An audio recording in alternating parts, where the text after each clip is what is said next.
안녕하십니까. 행복한 안식일입니다. Good morning and happy Sabbath.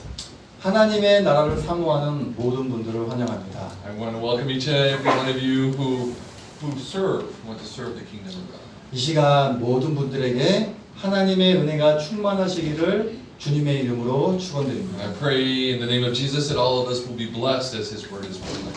오늘 말씀의 제목은 성경과 하나님의 나라입니다. The title of my sermon today is The Bible and the Kingdom of God. 앞으로 설교 제목 계속 무엇과 하나님의 나라로 계속 이렇게 갈 겁니다.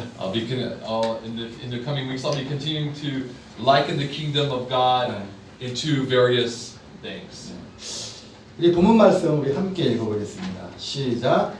그가 고난 받으신 후에 또한 그들에게 확실한 많은 증거로 친히 살아계심을 나타내사 40일 동안 그들에게 보이시며 하나님 나라의 일을 말씀하시니라. Let's read our key text together. Acts 1:3. To these he also presented himself alive after his suffering by many convincing proofs, appearing to them over a period of 40 days and speaking of the things concerning the kingdom of God. 지난주에 제가 말씀드렸다시피 예수님의 사역과 가르침의 핵심은 바로 이 하나님의 나라였습니다. As I talked about last Sabbath, the key focus, the key teaching that Jesus had during his ministry was the teaching of the kingdom of God. 하나님의 나라는 바로 곧 예수님의 삶이었습니다. And that kingdom of God, as we looked at, the kingdom of God is the life of Christ. 침례 요한과 예수님의 어머니 마리아도 예수님께서 메시아가 이루실 이 하나님의 나라를 소망했습니다. The Bible tells us that the mother of John the Baptist, the mother of Jesus, Mary, both of these people longed for the kingdom of God. 먼저 침례 요한이 소망하였던 하나님의 나라를 한번 보시겠습니다. Let's look at the kingdom of God that John the Baptist longed for. 여러분, 침례 요한이 바라보는 하나님의 나라는 어떤 모습이었을까요? And what kind of image did John the Baptist have of this kingdom? 여기 보시면 침례 요한은 이사야서에 나오는 말씀을 외치면서 메시아의 강림을 선포합니다. We see here in Isaiah that John the Baptist proclaimed the coming of the kingdom of 어떤 God. 내용인지 함께 읽겠습니다. Let's read this. 시작. 선지자 이사야의 쓴 책에 쓴 바 광야에서 외치는 자의 소리가 있어 이르되 너희는 주의 길을 준비하라. 그의 오실 길을 곧게 하라. 모든 골짜기가 메워지고 모든 산과 작은 산이 낮아지고 굽은 것이 곧아지고 험한 길이 평탄하여질 것이요 모든 육체가 하나님의 구원하심을 보리라 함과 같으니라. Reading from Luke chapter 3 verses 4 to 6. Please read with me. As it is written in the book of the words of Isaiah the prophet, the voice of one crying in the wilderness, make ready the way of the Lord, make his paths straight. Every ravine shall be filled up, and every mountain and hill shall be brought low, and the crooked shall become straight, and the rough road smooth, and all flesh shall see the salvation of God. 지금 침례 요한은 예수님과 함께하게 될 바로 하나님의 나라를 지금 말하고 있는 것입니다. We see here a description of the kingdom of God that John the Baptist proclaimed. 물론 하나님의 나라가 임할 때 모든 육체가 구원을 받을 것입니다. 하나님의 나라가 임할 때 모든 육체, 모든 사람들이 구원을 받을 것입니다. Of course, when the kingdom of God comes into fruition, that will be the point of our eternal salvation. 근데 여기 보니까 무슨 일이 벌어지고 있는 거죠? But what do we see happening in this text? 골짜기가 메워집니다. We see here that the ravines are filled. 높은 산이 낮아집니다. We see that the hills, the tall mountains are brought low. 골짜기가 메워지면 그곳은 더 이상 골짜기가 아닙니다. In other words, if the ravines are filled, there are no longer any ravines or valleys. 산이 낮아지면 거기는 더 이상 산이 아닙니다. And if the mountains are brought low, they are no longer mountains. 그리고 굽은 길이 곧아지고 험한 길이 또 평탄해져요. And it says that the crooked roads are made straight and the rough roads are made smooth. 이처럼 새로운 하나님의 나라는 그 특징이 뭐예요? So what are the distinct characteristics of this kingdom of God? 높은 것은 낮아지고 낮은 것은 높아지고 모든 것이 이렇게 뒤집히는 것입니다. We see here the high is made low, the low is made high. Everything is upside down in God's kingdom. 옛날 방식들은 다 무너지고 사라지고 새로운 질서가 등장하는 것이죠. We see that all the normal ways of the past are gone, and that there's a new order in this kingdom of God. 그렇게 새로운 질서 안에서 우리는 구원을 경험한다는 것입니다. And in this new order is where we experience salvation. 이것이 침례 요한이 바라본 하나님의 나라였어요. This was the kingdom of God from John the Baptist's 자, perspective. 이번에는 예수님의 어머니 마리아가 소망하였던 하나님의 나라가 어떤 모습인지 한번 보시겠습니다. So let's look at the mother of Jesus, Mary. Let's look at her perspective of the kingdom. 함께 읽겠습니다. 시작. 마리아가 이르되 내 영혼이 주를 찬양하며 내 마음이 하나님 내 구주를 기뻐하였음은 그의 여정의 비천함을 돌보셨습니다. 보라 이제 후로는 만세 나를 복이 있다 일컬으리로다. 능하신 이가 큰 일을 내게 행하셨으니 그 이름이 거룩하시며 긍휼하심이 두려워하는 자에게 대대로 이르는도다. 그의 팔로 힘을 보이사 마음의 생각이 교만한 자를 흩으셨고 권세 있는 자를 그 위에서 내리치셨으며 비천한 자를 높이셨고 줄이는 자를 좋은 것으로 배불리셨으며 부자는 빈손으로 보내셨도다. Reading from Luke chapter 1, verses 46 to 53. And Mary said, My soul exalts the Lord, and my spirit has rejoiced in God my Savior, for he has had regard for the humble state of his bondslave. For behold, from this time on, all generations will count me blessed. For the Mighty One has done great things for me, and holy is his name. And his mercy is upon generation after generation toward those who fear him. He has done mighty deeds with his arm. He has scattered those who were proud in the thoughts of their heart. He has brought down rulers from their thrones. He has exalted those who were humble. He has filled the hungry with good things and sent away the rich empty-handed. 지금 마리아가 보고 있는 하나님의 나라는 아까 침례 요한과 어떤 면에서 차이가 있습니까? So what differences do you see here between John the Baptist's concept of the kingdom of heaven and Mary, Jesus' mother, her concept of that heaven? 침례 요한이 바라봤던 하나님 나라에서는 천연기가 뒤집히는 거였죠. For John the Baptist, the kingdom of God was a complete upside down kingdom. It was different from anything that had existed before. 그 산과 골짜기 얘기였죠. That remember the mountains and the ravines, everything was broad level. 마리아가 바라보고 있는 하나님의 나라는 바로 인간 사회가 뒤집히는 것입니다. But for Mary, the difference was a complete reordering of human society. 마리아의 이 찬양에는 5 종류의 사람이 등장합니다. We find 5 kinds of people mentioned in this passage. 교만한 사람들, 권세 있는 사람들. We find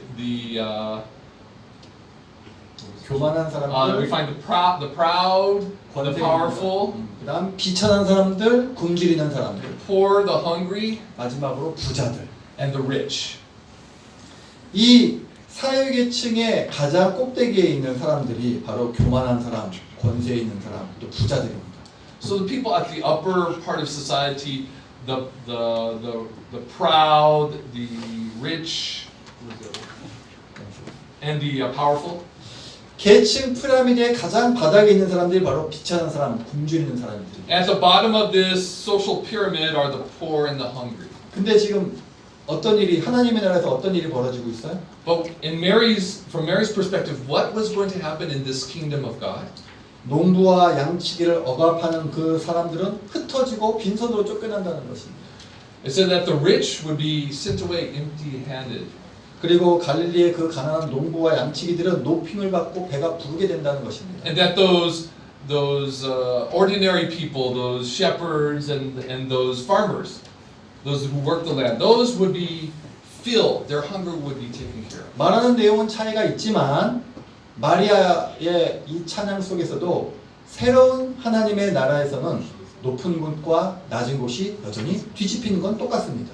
And it's interesting that in Mary's vision of this kingdom of God, the positions of the rich and the powerful and the poor and the powerless, their positions would be totally changed in the kingdom of God. 침례 요한의 하나님의 나라와 마리아의 하나님 나라를 합쳐서 말하면 천연계도 뒤집히고 인간 사회도 뒤집히는 것, 그것이 바로 하나님의 나라는 것이죠. And so when we combine these two perspectives, we see that and in the kingdom of God, the nature of things would change, the natural order of things would change, and also the social order of change. 어떻게 이런 일이 일어날 수 있을까요? But how is this possible? 철학자들과 신학자들은 우리의 생각과 믿음이 우리의 경제적인 상황을 변화시킨다, 형성한다고 주장을 합니다. A lot of economists and a lot of philosophers and theologians think that our economic situation, that our faith has an impact on our economic situation. 이와 반대로 많은 사회과학자들, 특히 이제 경제학자들 포함해서 이 사회과학자들은 우리의 경제적인 형편이 우리의 생각과 믿음을 바꾼다, 형성한다고 주장을 합니다. And the opposite side, the economist and the secular society thinks that our economic situation has a lot to do with our spiritual situation. 이제 서로 다른 주장을 하고 있는데 여러분들은 누구 말이 맞다고 So 생각하십니까? we have two opposing viewpoints. Which do you relate most closely to? 실제로 많은 경제적인 외부 환경 요소들이 우리가 세상을 바라보는 방식에 그 관점에 영향을 미칩니다. It's true that external factors, they do have a large impact on how we view the world. 우리가 가진 직업, 우리의 재산, 우리의 주거 환경, 우리의 사회적 지위 같은 것들이 우리의 생각과 믿음에 영향을 주죠. Of course, our jobs, our workplaces, the places we live, the kinds of places we live, all these things that make up our lives, they do impact how we view things. 우리가 정신을 차리지 않으면, 우리가 똑바로 정신을 차리지 않으면 우리의 나 자신의 경제적 형편에 따라서 나 자신의 생각과 믿음이 영향을 받게 되는 것이 일반적인 현상입니다. And if we are not clear-minded about this, we may simply accept that our current economic situation is 우리의 경제적 상황에 따라서 믿음과 생각이 영향을 we may think that our faith is limited. We may that our economic situation is determinative of our faith. 의존되는 거예요. In other words, we rely on that. 그렇죠. 성경은 그러면 어떻게 말하고 있을까요? But what does the Bible say about this? 하나님의 나라는 하나님의 역동적인 통치권이 활동하는 나라이죠. In God's kingdom, God is he's a dynamic power. He's a dynamic leader in his kingdom. 하나님의 나라는 하나님의 계획과 권위와 능력이 이루어지는 그런 나라입니다. And in this kingdom of God, that's where his power, his power and his plans come to be. 하나님의 나라는 고정된 것이 아니고 항상 변하고 퍼져나가고 자라나는 것입니다. The kingdom of God is not static. It is constantly expanding and growing. 하나님 나라의 백성들은 하나님의 뜻에 자신의 삶을 바치고 그 하나님의 백성이 있는 곳에는 다 하나님의 나라가 있기 때문이죠. And as this kingdom expands, 하나님의 백성들이 하나님의 뜻에 순종하여 존재하는 곳에서는 다 하나님의 나라가 있기 때문에. And as this kingdom expands, as the children of God, as they are faithful to His calling, that kingdom grows and grows. 하나님의 나라는 하나님과 관계를 맺고 주님을 따르는 사람들 사이에 상호 우존적 공동체라고 말할 수 있습니다. And we can say that this is the kingdom of God is a community of faith where there is mutual respect among all its members. 하나님께서는 하늘과 땅에서 하나님 나라와 관련된 모든 권세를 이미 예수님께 주셨죠.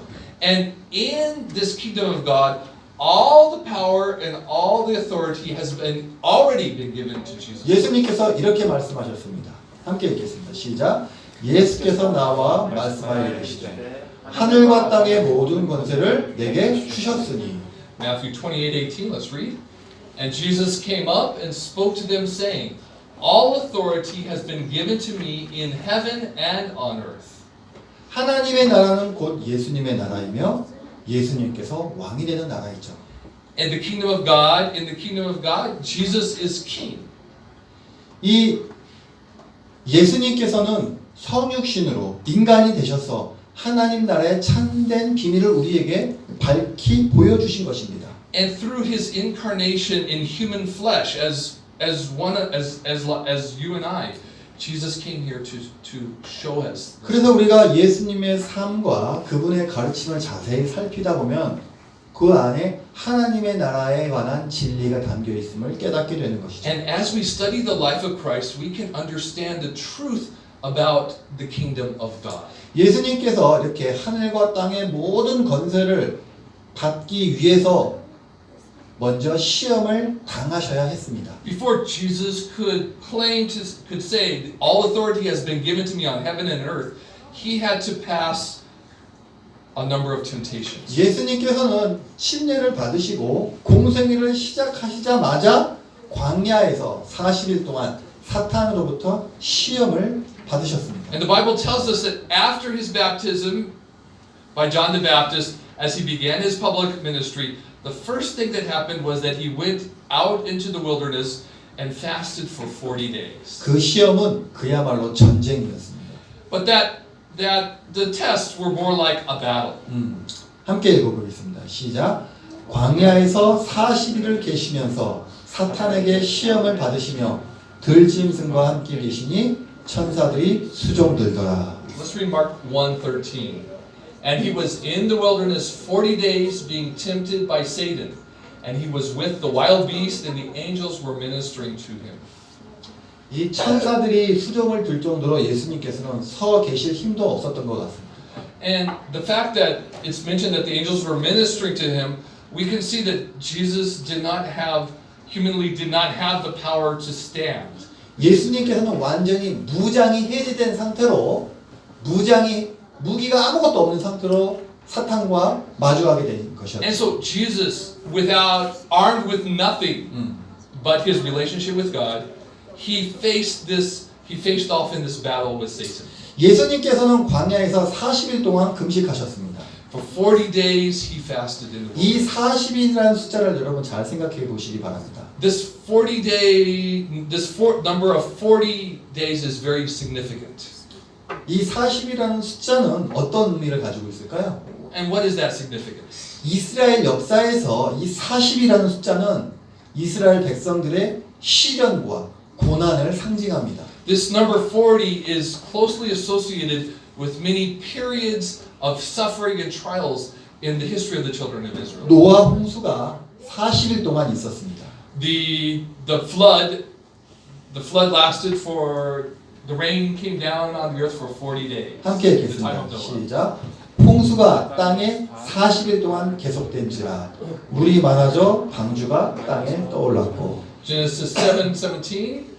Then the flood came upon the earth for 40 days, and the water increased and lifted up the ark so that it rose above the earth. 또한 출애굽했던 이스라엘 백성들은 40년 동안 광야를 떠돌았습니다. In Exodus, we're told that the children of Israel wandered in the desert for 40 years. 함께 읽겠습니다. 시작. 사람이 사는 땅에 이르기까지 이스라엘 자손이 40년 동안 만나를 먹었으니 곧 가나안 땅 접경에 이르기까지 그들이 만나를 먹었더라. Exodus 16:35. And the sons of Israel ate the manna for 40 years until they came to an inhabited land. And they ate the manna until they came to the border of the land of Canaan. 여러분 골리앗 아시죠? You've heard of a man named Goliath, right? 골리앗이 다윗과 싸우기 전에 며칠 동안 이스라엘 군대 앞에서 이스라엘 군대를 조롱했을까요? Before David and Goliath had their face-off, how many days did Goliath stand there and mock the children of Israel? 함께 읽겠습니다. 시작. 다윗은 사울에게로 왕래하며 베들레헴에서 그의 아버지의 양을 칠 때에 그 블레셋 사람이 40일을 조석으로 나와서 몸을 나타내었더라. 1 Samuel 17, 15 and 16, let's read. But David went back and forth from Saul to tend his father's flock at Bethlehem. And the Philistine came forward morning and evening for 40 days and took his stand. 사울 왕과 그 군대는 골리앗으로부터 40일 동안 조롱당하고 있었어요. So the armies of the children of Israel, and led by Saul, they endured mocking and taunting for 40 days by Goliath. 이 40일 동안 이스라엘 군대 가운데 아무도 골리앗과 싸울 사람이 40일 동안 나타나지 않은 거예요. And for 40 days, no one on the side of Israel dared to go and fight Goliath. 하나님께서는 이러한 시련과 고난을 이스라엘에게 줌으로써 이스라엘 교육시켰던 것이죠.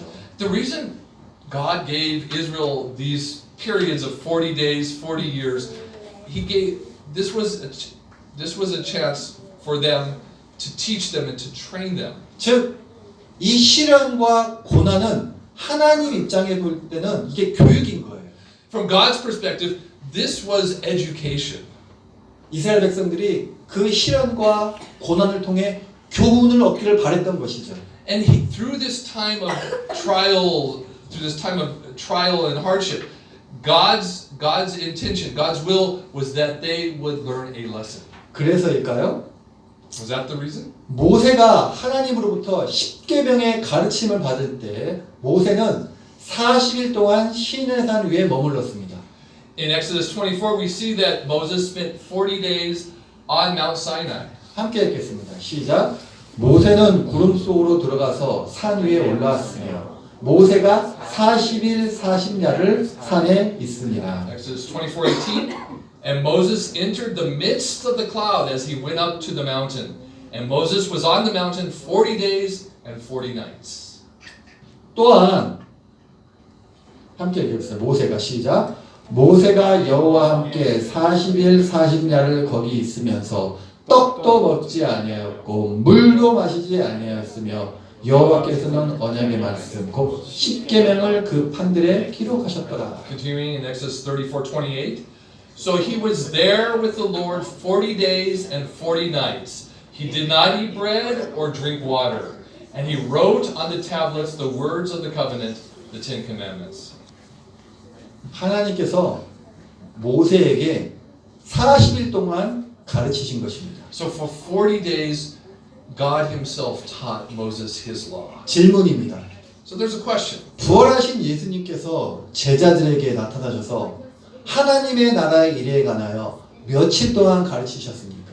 How many days did Jesus, after his resurrection, how many days did he spend teaching his disciples about the kingdom of God? 예수님도 40일 동안 가르쳤죠. Jesus also taught his disciples 40 days. 모세가 시내산에서 하나님 곁에 40일 동안 머물렀던 것처럼 제자들도 예수님 곁에 부활하신 예수님 곁에서 40일 동안 머물러 있었습니다. Just as God spent 40 days teaching his servant Moses about the law on Mount Sinai, Jesus spent 40 days with his disciples teaching them about his kingdom. 이 40이라는 숫자는 인간들에게 이스라엘 백성들의 입장에서는 시련과 고난이지만 하나님의 입장에서는 이게 교육인 거예요.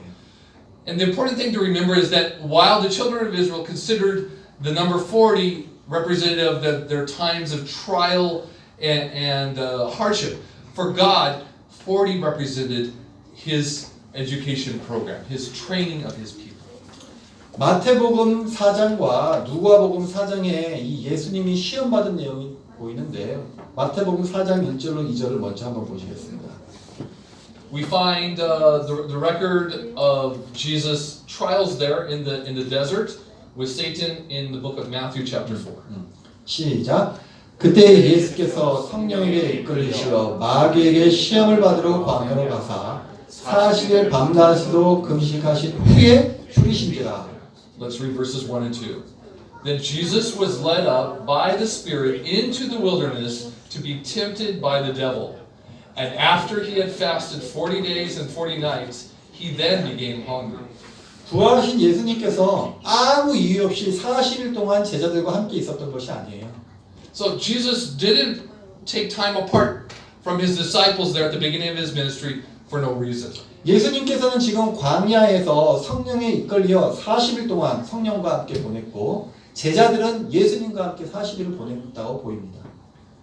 We can see that just as the Spirit was with Jesus during these 40 days, Jesus was with his disciples for 40 days. 자, 이제 예수님께서 마귀에게 시험받는 장면을 우리가 함께 보려고 합니다. So let's get deeper into this story and see what developed these temptations that Jesus faced. 제가 오늘 이 예수님께서 마귀에게 시험받는 장면을 보는 이유는 하나님의 나라가 어떤 것인지를 알기 위해서 보는 것입니다. And my purpose, my intention here in reviewing these temptations is to illustrate what the kingdom of God in action looks like. 하나님의 나라는 굉장히 뜻이 다양하고 많은 것들이 거기에 들어가 있는데요. The kingdom of God has many meanings and many facets. 적어도 이 세 가지는 아니라고 제가 단언할 수 있습니다. And I want to say that it goes far beyond the three examples we're about to look at. 그 세 가지를 마귀가 말하고 있는 것입니다. These three examples are examples that were triggered by the questions of the devil. 근데 예수님께서는 그 세 가지는 아니라고 분명히 말씀하셨어요. And Jesus clearly said those things are not true. 그렇다면 하나님의 나라가 아닌 것이 무엇일까? 우리 함께 보도록 하겠습니다. So let's look at through these temptations of Christ what the kingdom of God is not. 자, 40일 동안의 금식이 끝나자 마귀가 예수님 앞에 탁 나타나서 시험을 하기 시작합니다. So after those 40 days of fasting in the desert, Satan comes to Jesus and the trials begin. 물론 누가복음 4장에도 있지만 마태복음 4장에도 똑같이 이렇게 있습니다. 마태복음에도 4장, 누가복음에도 4장 똑같이 거기에 있어요. We find the account in the chapter 4 of both the books of Mark and Luke. 자, 이건 누가복음 4장 1장이고 아까 봤던 건 이게 마태복음 4장 1장. 똑같은 거예요. Sorry, Matthew and Luke. You see that they both have this recorded in chapter 4. 챕터도 똑같은데 구별하셔야 돼요. 마태복음과 우리가 이제 볼 거는 누가복음 볼 겁니다. So don't be confused. These are two separate accounts, two separate books. 제가 여기서 누가복음을 보는 이유는 우리가 사도행전을 누가 썼죠? 누가가 썼기 때문에 우리가 누가복음을 중심으로 보는 거예요.